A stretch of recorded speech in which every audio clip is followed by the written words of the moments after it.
If you disappeared tomorrow, no one would even notice. Amanda said it with a laugh, holding a margarita in one hand and a skewer of shrimp in the other.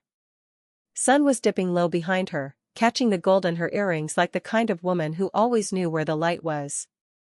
The rest of the family chuckled, not one of them looked at me. Not even Arthur. That was the moment. The spark. The match to everything I didn't even realize was already soaked in gasoline. I'd been married to Arthur for 7 years by then. 7 long, slow years of quiet corners and plastered smiles, sitting through birthday dinners where his mother would say things like, "You're not allergic to caviar, are you, dear?" knowing full well I couldn't stand the stuff. Of Christmases where everyone wore matching monogrammed pajamas, everyone but me. Mine always arrived a size too small, or not at all. Every picture told the same story, I was there, but barely. They didn't hate me. Hate takes effort. No, they just didn't see me. Not really. I was Arthur's wife, and that was about the extent of my character in their play. I didn't come from money, didn't go to the right school, and didn't laugh loud enough at his father's stories about Harvard and yachting. But I stayed. For 7 years, I stayed. Partly because Arthur was kind, in his way. Partly because I didn't know how to leave something that looked fine on paper. Mostly because I'd forgotten that I used to be somebody. Used to be a designer, a damn good one, if I may say. I had clients, contracts, a portfolio I was proud of. Then I married Arthur, and somewhere between we should focus on your career and it's just easier if you don't work right now. My career was packed into boxes in the attic and left to collect dust beside the wedding china. That barbecue was meant to celebrate Amanda's engagement to her third fiancé, a hedge fund guy with teeth too white and a handshake like a cold fish. I brought my famous coleslaw. No one touched it. Amanda's joke landed like a slap. The kind of line meant to sting, wrapped in laughter so no one could call her cruel. But I saw the glint in her eye. She wanted me to flinch. I didn't. I smiled, raised my glass, and said, "Guess I'd better make my disappearance interesting then." Everyone laughed. Even Arthur. And that was the last straw. Not the joke, the fact that he laughed. 3 days later, I was gone. I didn't leave in a dramatic storm out. No yelling. No scene. Just packed a bag, booked a train to a city where no one knew me, and walked out the front door while Arthur was at work. He called that night. I didn't answer. He called again. And again. I sent him a single text, "I'm safe. I need time. Please don't follow me." He didn't. That first week was a fog. I slept in a sublet over a bakery that made the air smell like croissants and burnt sugar. I cried once, in the shower, where the water could hide the sound. Then I sat down at the tiny kitchen table with my old sketchbook and started to draw. My hand shook at first. Then it didn't. Within a month, I'd found a small gig redesigning a friend of a friend's boutique. Nothing fancy, peeling wallpaper, bad lighting, but it felt good to create again. To have my hands on something real. I got therapy, too. Twice a week.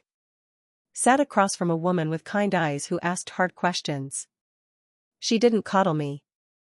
I respected her for that. She made me face things I'd swallowed whole, my fear of being alone, my tendency to shrink to fit other people's expectations. I learned to sit with discomfort. To hold space for myself. To say no. The divorce papers came 6 months later. Arthur didn't fight it. Just signed and sent them back, with a note that said, "I hope you find what you're looking for." Too late, Arthur. I already had. Now I live in a little apartment with tall windows and too many plants. I'm designing full-time again, my name on contracts, my work on magazine pages. Clients know me. They see me. Amanda was wrong. They noticed when I disappeared. And now they notice me for real. But here's the twist. The part you didn't see coming. I got an invitation last week. Arthur's getting remarried, to a woman who looks eerily like me 10 years ago. Same smile. Same tilt of the head. Same quiet posture. And Amanda? She's on her fourth fiancé. Sent me a DM that just said, "You really surprised us all. Who knew you had it in you?" I haven't responded. I just smiled.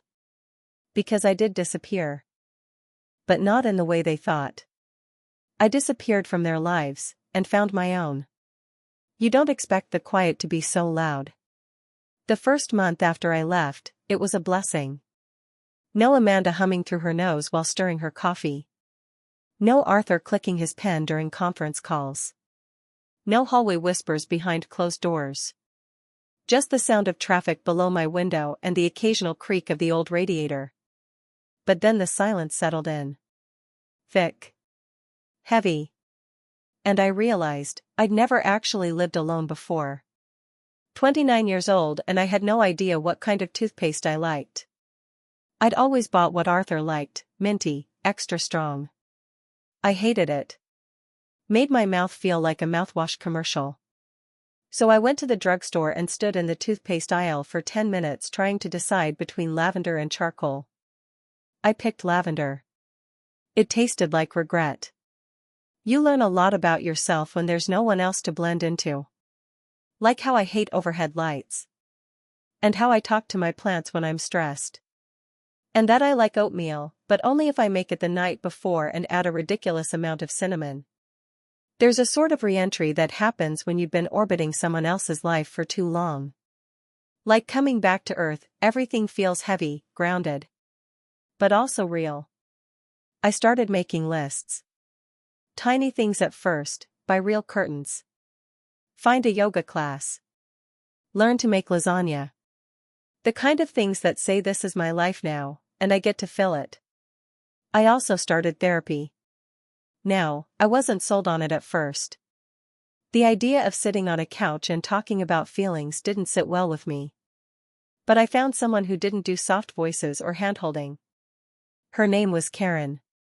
She wore leather boots and took no crap. "Why did you stay so long?" she asked on day one.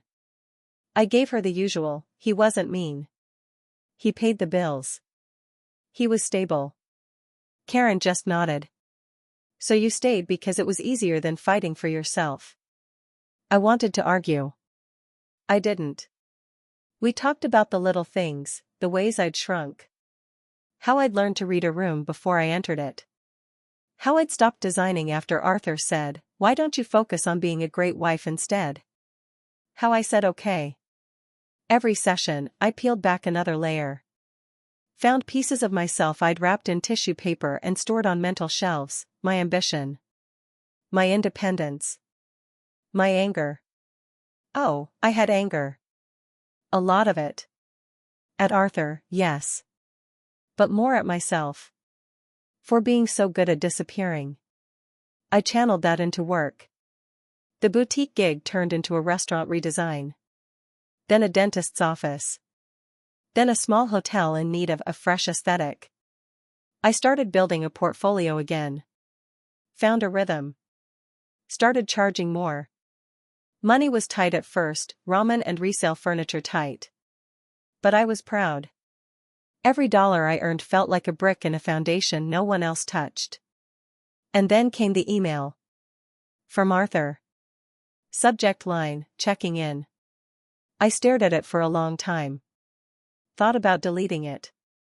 But curiosity won. He wrote, "Hope you're well. I just wanted to say I admire what you're doing. I can see how happy you are, and I'm glad. I never meant to make you feel invisible." He signed it, Arthur. No plea. No guilt. Just an acknowledgement. It made me cry. Not because I missed him. But because I realized I didn't. Arthur wasn't a villain. He was just a man raised in a house where women were expected to decorate the room but never speak too loudly in it. And I'd agreed to it. Smiled through it. Until Amanda said the one thing that stripped the paint off the walls. That barbecue joke, it still plays in my head sometimes. But now it sounds different. Less like an insult. More like a dare. you won't be noticed? Watch me. It's a strange thing, seeing your own name on a business card again. Olivia Lane, interior designer. I had them printed at a small shop on Maple Street. The owner, a wiry woman with a half-shaved head and a laugh like gravel, handed me the stack with a wink. Clean. Confident. Yours, she said. I liked the sound of that. I slipped the first one into my wallet and stared at it for a while that night. For 7 years, Olivia Lane had been tucked beneath Arthur's surname, and all the subtle expectations that came with it. Social clubs. Charity galas. Family brunches where I was always Arthur's wife and never Olivia. Now it was just me. My name. My work. My risk. I'd started getting calls. Real ones, not favors or scraps. Word was getting around. I was fast, affordable, and didn't take shortcuts. Clients liked that I wasn't afraid to say, "No, that's ugly," just more politely. And I knew how to make a room feel like someone actually lived in it, not like it was waiting to be photographed for a magazine. There was one client, Marcus, a divorced father of 2 who'd bought a fixer-upper and wanted it to feel less like a tomb. We met at the house. He had drywall dust in his hair and a stubborn streak about the light fixtures. "You don't like the pendants?" he asked. "They look like something from a cheap motel," I said. He grinned. Brutal honesty. I like that. The job turned into something more. Long conversations over tile samples, late-night texts asking about color palettes, and eventually, a quiet dinner that felt more like a beginning than anything else I'd known. But I wasn't ready. I told him that, gently but clearly. He nodded, understanding. Didn't push. That alone earned him some respect. The truth was, I was still learning how to be with myself.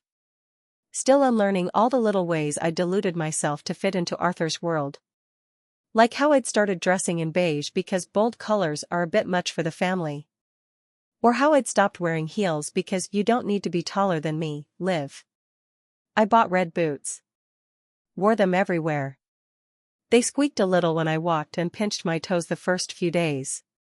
But they made me feel rooted. Like I was done tiptoeing through life. And then came the letter. Not a call. Not a text. A letter. On heavy cream stationery with Amanda's monogram at the top. It read. "We're sorry for what was said. We didn't think you'd actually take it so personally. Arthur misses you, you know.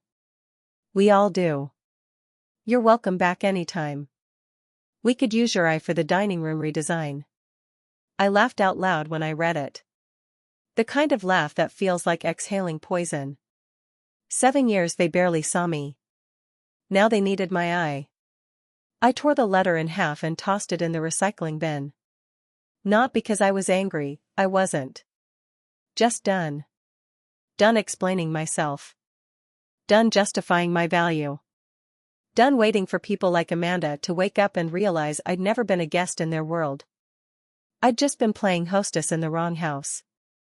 That night, I stood in front of my mirror. No makeup. No filter.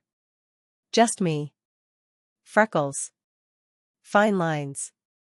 A small scar above my lip from falling off a bike at 12. Hair a little wild from the rain. And I smiled. Not the polite, closed lip kind I used to give at Arthur's family parties. A real one. One that reached my eyes. I said out loud, "You're not invisible." And for the first time I believed it. I thought that would be the end of it, the letter, the offer to come back. But the thing about people like Amanda is they don't know how to take no for an answer when it doesn't come with a performance. They expect doors slammed or long emotional speeches. What they can't handle is indifference. A week later, I got a package. No name on the return label. Inside was a leather-bound photo album, the kind they hand out at luxury weddings. My name embossed on the cover. Just one word, Olivia. I opened it. Page 1, Arthur and me, cutting the wedding cake. Page 2, Amanda clinking glasses, eyes smug and lips curled just slightly. Page 3, Arthur's parents, looking like they were attending a funeral, not a celebration. Page 4, me, smiling, and looking terrified under the makeup. Each photo was carefully selected. Intentionally placed. It wasn't nostalgia. It was bait. Tucked into the back pocket was a note. Arthur's handwriting. You were never invisible. I just didn't know how to see you the right way. If there's any chance to talk, I'd like that. I stared at the note for a long time. Arthur was many things, but he wasn't cruel. Not intentionally. He did what was expected. Followed the family script. And in that story, I was supposed to play a role, gracious, grateful, silent. He probably did miss me, in the way you miss a favorite chair when it's no longer in the room. Comfortable. Familiar. Quiet. I put the album on the shelf, next to my tax folders and client contracts. Not out of sentiment, just because I hadn't decided what to do with it yet. That night, I went for a walk. The city buzzed around me, couples laughing at sidewalk cafes, the smell of garlic drifting from a food truck. I passed a gallery with a neon sign that said you are exactly where you need to be. I took a picture of it. Sent it to myself. The next morning, I got a call from a woman named Eleanor. She ran a design magazine, small circulation, but respected. She said she'd heard about me through a client and wanted to feature one of my recent projects. It's not just your designs, she said. It's your story. People like transformation. They like women who rise. I nearly laughed. Not because she was wrong. But because Amanda had once called me a bit flat, dear, like a throw pillow that's lost its fluff. Now here I was, being asked to talk about the very journey that pillow had taken, how it had fluffed itself up again. The interview was short. Professional. I kept it simple: background and design, hiatus, recent return, passion for spaces that feel lived in. At the end, she asked one final question: what changed? I paused. Then said, someone made a joke once, said if I disappeared, no one would notice. So I disappeared. And I made damn sure they did. She whistled. We're printing that. The feature went live 2 weeks later. 3 days after that, I got a bouquet of lilies delivered to my apartment. No card. But I knew who sent them. Arthur's mother used to keep lilies in every hallway. I never told them I was allergic. I threw the flowers out the window. The boutique on Winthrop Lane wasn't just a job. It was a test. The owner, Claudia, was an older woman with a sharp tongue and sharper cheekbones. Used to be a model back in the 70s. She hired me with the warning, I hate trend chasers. I want timeless. Understood? Understood. It was a tall space with terrible lighting and wallpaper that looked like someone had sneezed florals all over it. But there was charm underneath. Original hardwood floors, tin ceiling tiles, and a back room with a skylight that hadn't let in sunlight since the Reagan administration. I spent weeks there, sanding, repainting, arguing with electricians, and bribing a grumpy plumber with banana bread. It was exhausting, frustrating, and exactly what I needed. Claudia hovered most days, offering unsolicited advice and calling me kid even though she had no idea I was in my 30s. But near the end, as we unwrapped the last of the new furniture, she sat down on a velvet bench and lit a cigarette. You don't talk much about your past, she said. Nothing much to talk about. She exhaled slowly, smoke curling like ribbon. Bull. You've got heartbreak in your eyes and revenge in your paint strokes. I shrugged. Maybe. You burn anything down? No, I said. Just walked away. She nodded like that was the better crime. Opening day was a hit. Local press showed up. Champagne. Photos. Claudia winked at me during the speech and raised a glass, to Olivia. She knows how to make things beautiful again. After the crowd thinned out, I stood in the middle of that boutique and looked around. Everything I'd touched. Every wall, every chair, every damn light bulb, mine. My vision. My work. No committee. No in-laws. No Arthur. That night, I celebrated with takeout sushi and a half bottle of wine. I sat on the floor of my apartment, barefoot, hair up, laughing at nothing in particular. Just this strange joy that bloomed in the chest when you realize, I did this. Me. And then my phone buzzed. An unknown number. No message. I let it go. Next day, another call. Same number. Third time, I picked up. It was Amanda. Of course it was. Liv, I've been meaning to call. Arthur told me about the article. You're quite the star now. I said nothing. I was thinking, maybe you'd like to help with the fundraiser. You always had an eye for detail. We could use you. I pictured the table, Amanda in her pearls, surrounded by women with surgically smoothed faces, talking about art and charity while tipping the server poorly. I'm not interested, I said. She laughed. Come on, Olivia. Don't be petty. No, Amanda. You don't be desperate. Click. I blocked the number. 2 hours later, I got an email. From Arthur. Just one line. I didn't know how to fight for you back then. I'm sorry. I stared at it for a long time.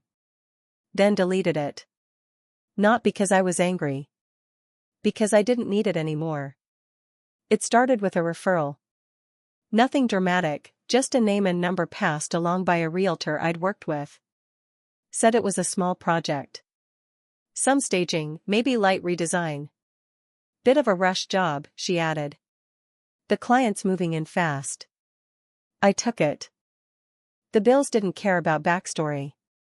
The address was familiar. Too familiar. I drove out anyway, curiosity, pride, maybe both. Turned down Maple Street, past the park where Arthur once proposed with a ring his mother picked out. Stopped in front of a brownstone I hadn't seen in years. Arthur's cousin's old place. Now under new ownership. I rang the bell. A young woman answered, bright-eyed, mid-20s, new money dripping from her sneakers. You're Olivia? Oh my God, I've heard so much about you. Come in. The place is a wreck. I needed to feel like me before the engagement party next month. The word hit me sideways. Engagement. I stepped into the foyer and saw it right away, the same ornate mirror from Arthur's parents' hallway, but cracked at the edge now. Probably salvaged. Probably meant to impress. The woman, Isabel, gave me a tour. She wanted bold, but classy, modern, but timeless, something no one else has. I took notes. Measured. Sketched. Stayed professional. And then she dropped it. So, my fiancé says he used to know you. Arthur. Arthur Lane? He says you were married? I didn't flinch. Not outside. Just nodded. We were. Years ago. Her eyes widened. Wow. Small world. Smaller than you think. She laughed, the kind of laugh that said she didn't understand what she'd just stepped in. He said you're insanely talented. Said I should trust you. I didn't answer that. The rest of the meeting was business.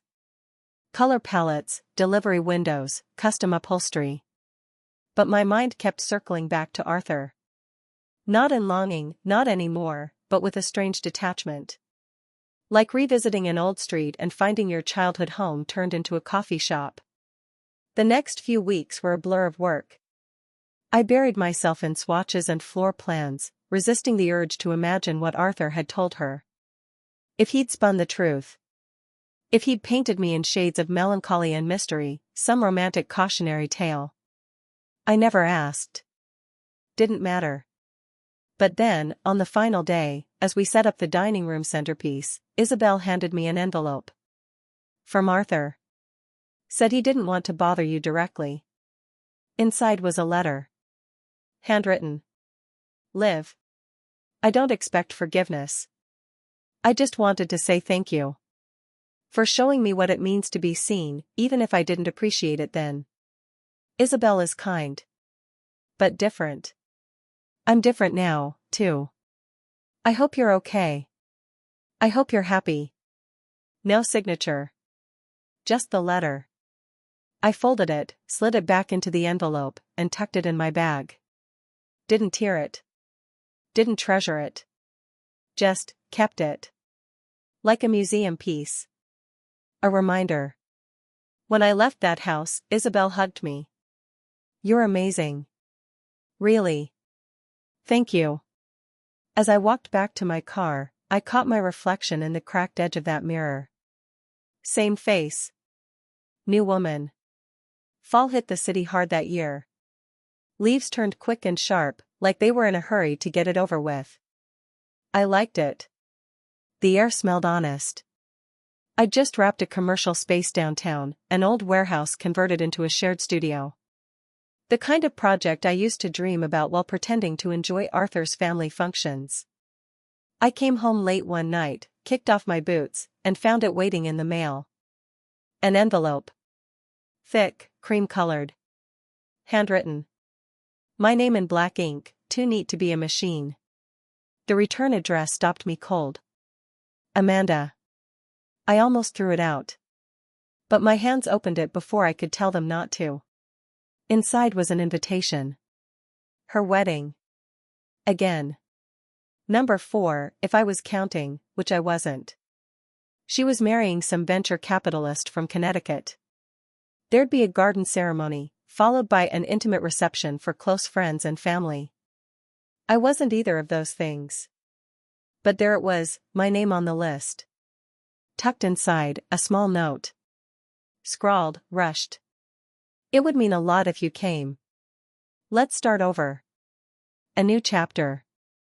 I laughed. Not the bitter kind. Just tired. Amanda never apologized. Not really. This was her version, a clean slate that skipped over the dirt. Still, something about it stuck in my teeth.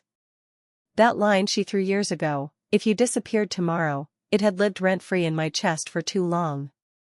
And now here she was, asking me to show up. To be seen. To lend her day a bit of polish, maybe. I didn't RSVP. Didn't plan on going. But then, the day before the wedding, I found myself driving. Don't ask me why. Maybe to close a loop. Maybe just to prove I could walk into that world again and leave untouched. The estate was exactly what I expected, white chairs on manicured lawns, string quartets, champagne flutes lined up like soldiers. I wore black. Not out of spite, it just suited me. Amanda spotted me during the cocktail hour.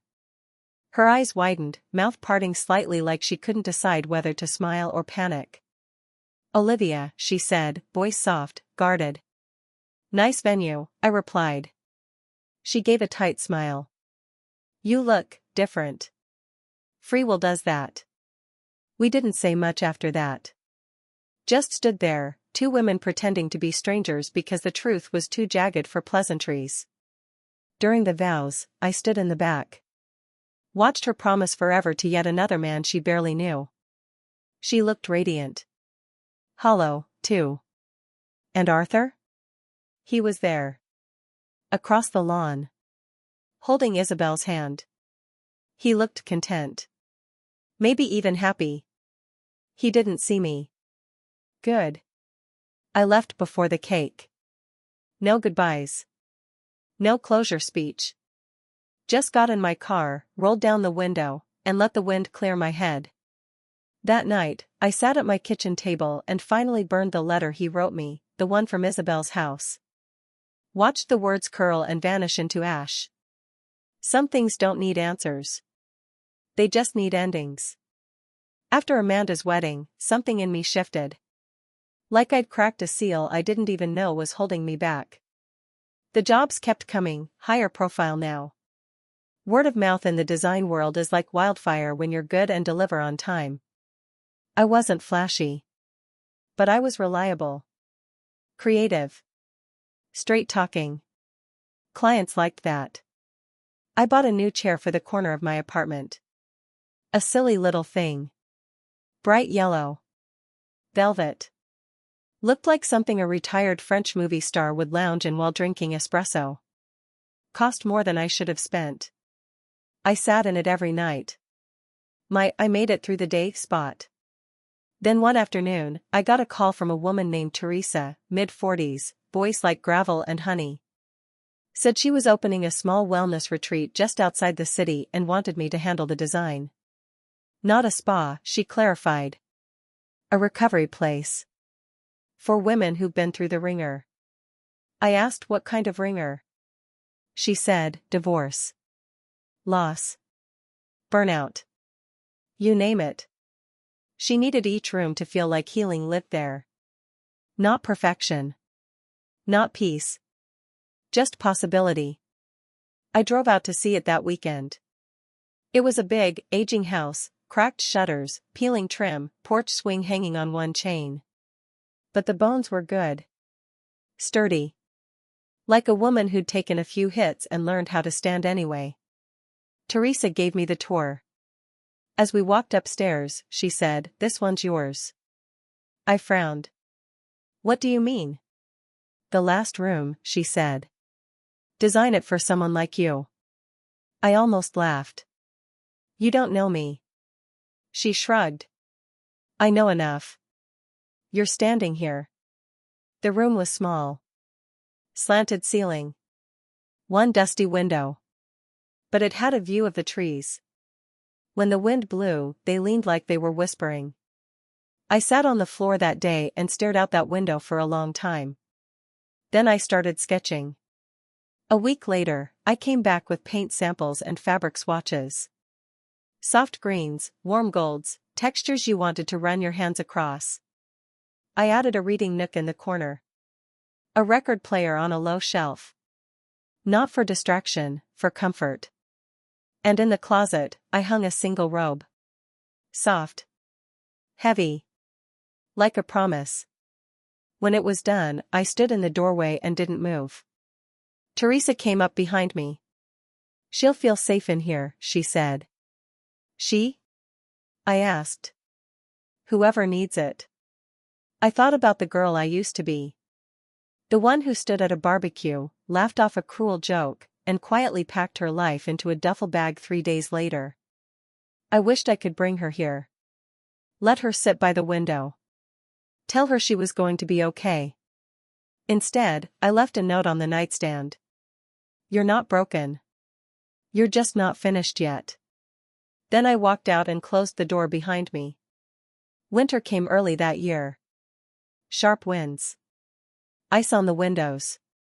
The kind of cold that made even the buildings seem like they were huddling in on themselves. I was curled up in the yellow chair, sketchbook on my lap, half a glass of red wine on the windowsill. The city buzzed low and muffled below, headlights, sirens, a saxophone echoing faintly from the subway stairs. And then the phone rang. I didn't recognize the number. Almost didn't answer. But something told me to. "Olivia?" "Arthur." I didn't say anything. He exhaled. "I know I shouldn't call. But I heard about the retreat. Teresa's place. She said you did the design. Said it felt like someone built it from the inside out." Still silent on my end. I wanted to say, "I'm proud of you," he said. "And I'm sorry. Not just for the past. For not seeing you. For making you small." There it was again. The apology. The honesty. Too late and too soft. I spoke, finally. "You didn't make me small, Arthur. I did that. You just made it easy." He was quiet a long time. I guess I hoped hearing my voice might. "I don't know. Mean something." "It does," I said. "It means I've come far enough that I don't need it." He let out a bitter chuckle. "Fair enough." I could hear traffic on his end. Horns. A dog barking. Maybe he was calling from the same corner he used to walk to when he needed to think. Or maybe that was just me romanticizing again, old habits die hard. You happy? He asked, finally.